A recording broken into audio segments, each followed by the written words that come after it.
Je suis journaliste, je suis écrivain, je suis également comédienne. En tout cas, je fais des lectures théâtrales et je vais en faire d'ailleurs prochainement.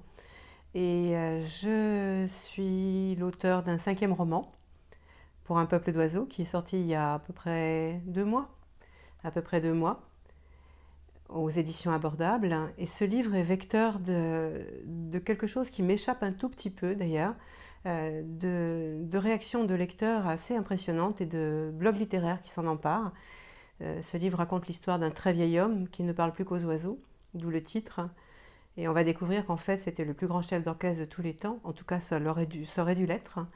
Il a donné son premier concert à Berlin en 1937 devant un parterre de nazis, alors qu'il était un jeune juif, prometteur. Et toute l'histoire va se construire autour de cette histoire arrêtée et empêchée. Et le personnage, Jan Oldman, le vieux musicien, va remonter tout le cours de son histoire pour passer à une confession.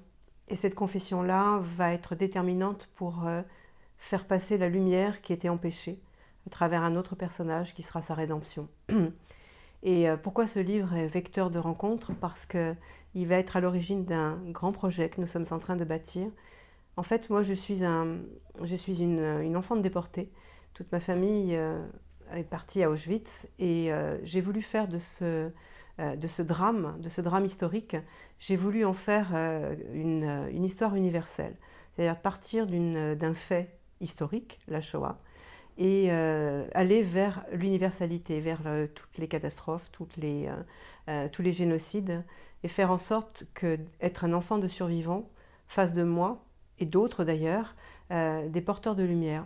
Donc je suis allée rencontrer de jeunes Polonais, de jeunes Allemands, et à travers leur histoire à eux, c'est-à-dire l'histoire de jeunes gens qu'on qualifiait d'enfants de bourreaux, j'ai reconstruit avec eux, retricoté leur histoire personnelle. C'est-à-dire qu'être un enfant de victime ne fait pas de nous des victimes, jamais.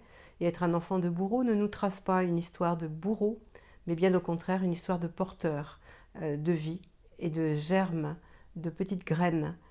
Ça, c'est pour le factuel. Je parlais de projet. J'ai 2 amis, Patrice Calloven, qui est un grand comédien, qui est un metteur en scène d'acteurs, qui donne des cours de théâtre, et avec Nawel Babalmed, qui est une ancienne élue de la ville de Lyon, qui est une historienne, une philosophe, et qui est à la genèse de ce projet.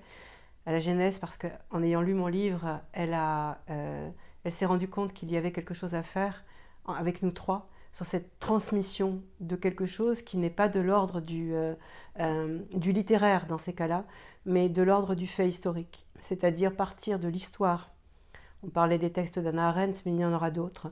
Partir de l'histoire de la Seconde Guerre mondiale, de tous ces renoncements et de tous ces bégayements de l'histoire, de tous ceux qui encore aujourd'hui se permettent d'être des chiffonniers de l'histoire.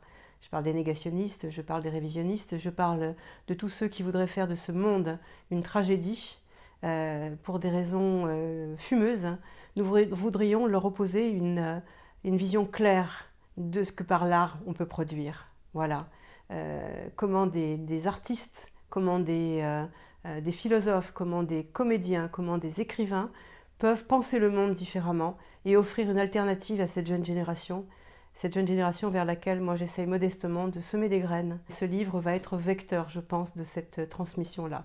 En tout cas, ce que j'en reçois de messages de la part de lecteurs, de la part de blogs littéraires, me fait dire, encore une fois, parce que j'entends les mots qui me sont dits, que ce livre doit être transmis, qu'il doit être dans les bibliothèques, qu'il doit être de partout.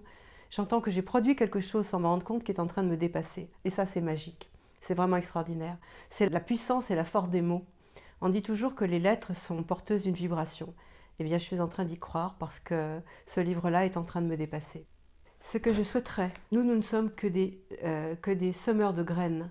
Je dis toujours que je cherche simplement à faire en sorte que les graines que je sème auprès de votre génération, que la germination soit belle et bonne. C'est-à-dire que vous soyez, vous, cette génération-là, juste celle d'après, les 30, on va dire les 25, 35, 40 ans, que vous soyez suffisamment nourris parce que l'on va vous transmettre pour que vous ayez envie de faire germer ces graines que nous vous semons, c'est-à-dire être enfin capable de reconstruire une histoire qui vous appartienne et qui vous permette d'aller de l'avant.